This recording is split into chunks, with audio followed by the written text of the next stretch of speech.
यार old age के लोगों में हाइपरटेंशन यानी कि बढ़ा हुआ बीपी बहुत कॉमन है। तो आज इस वीडियो से समझेंगे कि ये हाइपरटेंशन क्यों होती है और कैसे छोटे छोटे चेंजेस करके अपने लाइफस्टाइल में हम इससे बच सकते हैं। तो सबसे पहले ब्लड प्रेशर के बढ़ने को हाइपरटेंशन बोलते हैं। अब कितने बढ़ने को बोलते हैं, क्या बढ़ने को बोलते हैं, रुक जाओ, वीडियो में सारे आंसर्स मिलेंगे। सबसे पहले इसको समझने के लिए हमें ये समझना पड़ेगा कि ये ब्लड प्रेशर क्या होता है। तो हार्ट हमारी पूरी बॉडी में ब्लड पंप करता है।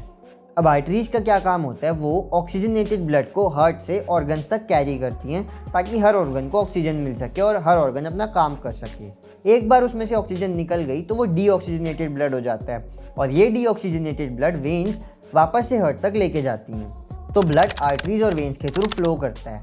लेकिन जब ब्लड फ्लो कर रहा होता है ना, तो आर्टरी और वेन की वॉल्स पे ब्लड जो प्रेशर लगाता है उसको हम ब्लड प्रेशर बोलते हैं। तो हम कह सकते हैं कि ब्लड के फ्लो से जो लेटरल प्रेशर लगता है ना आर्टरीज पे या वेन्स की वॉल्स पे या किसी भी वेसल की वॉल पे, वो ब्लड प्रेशर होता है। अब नॉर्मली ब्लड प्रेशर या तो सिस्टोलिक ब्लड प्रेशर होगा या डायस्टोलिक ब्लड प्रेशर होगा। तो सिस्टोलिक ब्लड प्रेशर क्या होता है कि जब भी हार्ट कॉन्ट्रैक्ट करता है उस टाइम पे जो ब्लड का प्रेशर लगता है वेसल्स पे, उसको हम सिस्टोलिक ब्लड प्रेशर कहते हैं और इसकी नॉर्मल वैल्यू 120 mmHg होती है। डायस्टोलिक ब्लड प्रेशर क्या होता है कि जब भी हार्ट रिलैक्स कर रहा होता है उस टाइम पे जो ब्लड वेसल्स पे लेटरल प्रेशर लगता है उसको हम डायस्टोलिक ब्लड प्रेशर बोलते हैं और इसकी नॉर्मल वैल्यू 80 mmHg होती है। तो हम लिख सकते हैं कि नॉर्मल ब्लड प्रेशर क्या है, 120/80 mmHg। इसमें 120 नॉर्मल सिस्टोलिक ब्लड प्रेशर को डिनोट करता है और 80 नॉर्मल डायस्टोलिक ब्लड प्रेशर को डिनोट करता है। अब दो बेसिक बातें, अगर तो ब्लड की वॉल्यूम बहुत ज़्यादा बढ़ जाएगी यानी कि अब बहुत ज़्यादा ब्लड हो गया, तो उसकी वजह से जितना वो प्रेशर लगा रहा है वो भी बढ़ जाएगा और ब्लड प्रेशर बढ़ जाएगा। दूसरी बात, ऐसा देखा गया है कि ब्लड में जितना ज़्यादा सोडियम होता है उस सोडियम की वजह से हमारी जो ब्लड वेसल्स हैं उनकी हार्डनेस बढ़ जाती है यानी कि इलास्टिसिटी कम हो जाती है। तो जितना ज़्यादा सोडियम हमारे ब्लड में घूमेगा उतना ही बीपी बढ़ जाएगा। एक सेकेंड रुको यार, बहुत मेहनत लगती है एक वीडियो बनाने में, तो मेरी आपसे एक रिक्वेस्ट है कि अगर आपको ये वीडियो पसंद आई हो और ऐसे साइंटिफिक कंटेंट में इंटरेस्ट हो तो अभी के अभी इस चैनल को सब्सक्राइब कर दो और हाँ, इस वीडियो को लाइक करना मत भूलना। तो चलो अब वीडियो पे वापस चलते हैं। तो अब तक हम ये देख चुके हैं कि ब्लड प्रेशर होता क्या है, इसकी नॉर्मल वैल्यूज़ क्या हैं, सिस्टोलिक ब्लड प्रेशर क्या होता है और डायस्टोलिक ब्लड प्रेशर क्या होता है और कैसे सोडियम और ब्लड की वॉल्यूम बढ़ने से ब्लड प्रेशर बढ़ जाता है।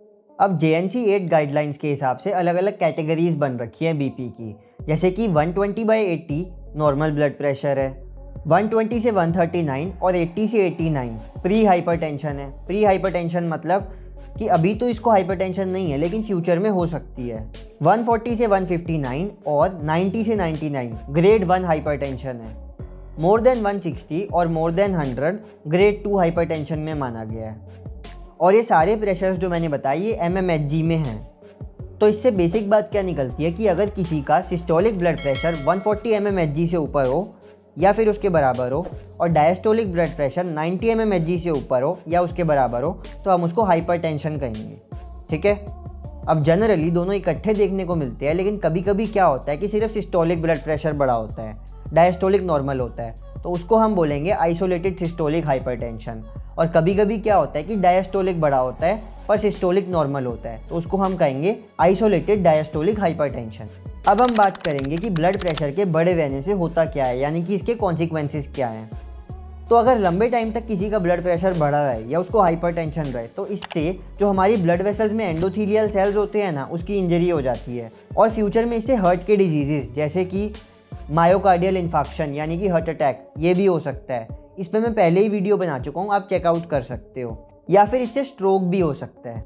नेक्स्ट पॉइंट, अब हाइपरटेंशन को हमने दो तरीके से डिवाइड कर रखा है, एक तो प्राइमरी हाइपरटेंशन और एक सेकेंडरी हाइपरटेंशन।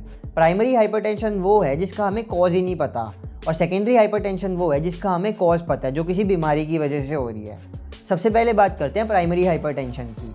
अब इसका कॉज तो हमें पता नहीं है कि ये क्यों हो रही है, पर इसके कुछ रिस्क फैक्टर्स हैं जिसकी वजह से इसके होने के चांसेस बढ़ जाते हैं। सबसे पहला ओल्ड एज, क्योंकि जैसे जैसे एज बढ़ती रहती है वैसे वैसे हमारी ब्लड वेसल्स की इलास्टिसिटी कम होती रहती है यानी कि उसकी हार्डनेस बढ़ती रहती है, तो उस वजह से हाइपरटेंशन हो सकती है।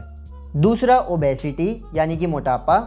तीसरा सॉल्ट इंटेक, जितना ज़्यादा आप नमक खाओगे उतना ज़्यादा हाइपरटेंशन होने के चांसेस बढ़ जाएंगे, क्योंकि मैंने पहले ही बताया था कि जितना ज़्यादा नमक खाते हैं उतना ब्लड वेसल्स की इलास्टिसिटी कम हो जाती है और हार्डनेस बढ़ जाती है, जिस वजह से हाइपरटेंशन होने के चांसेस बढ़ जाते हैं।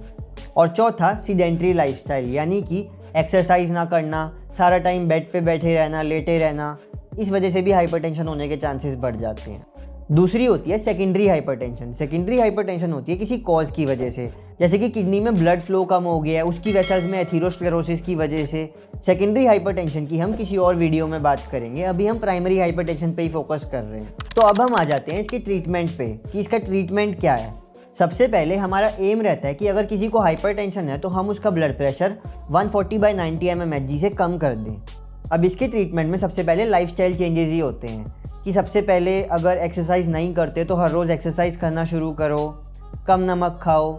अगर पेशेंट ओबीस है यानी कि मोटा है तो उसको बोला जाएगा कि पतले हो, अपना वेट कम करो, ये सब। अगर इन लाइफस्टाइल चेंजेस के बाद भी ब्लड प्रेशर ना कम हो तो उसके बाद ड्रग्स दी जाती हैं, जैसे कि थायराइड्स दे सकते हैं जो बॉडी से Na+ और वाटर का लॉस करवाती हैं। प्रेगनेंसी में अगर हाइपरटेंशन हो तो लेबिटालॉल दे सकते हैं। तो अब एक लास्ट और एक इम्पॉर्टेंट बात, अभी के अभी इस वीडियो के ख़त्म होते ही अपना ब्लड प्रेशर मेजर करो और अपने सभी फैमिली मेम्बर्स का भी ब्लड प्रेशर मेजर करो। और अगर किसी को भी हाइपरटेंशन है तो उनके लाइफस्टाइल में चेंजेस करो, जैसे कि कम नमक खाएं, एक्सरसाइज करें, और अगर ओबीस है तो अपना वेट रिड्यूस करो। और अगर उसके बाद भी हाइपरटेंशन कंट्रोल ना हो तो फटाफट से डॉक्टर को कंसल्ट करो। और हाँ, इस वीडियो को अपने सभी फैमिली मेम्बर्स या जिन भी लोगों की आप केयर करते हो उनको ज़रूर शेयर करना, ताकि अगर कुछ हो तो वो जल्द से जल्द पता लग सके और उसको ट्रीट किया जा सके।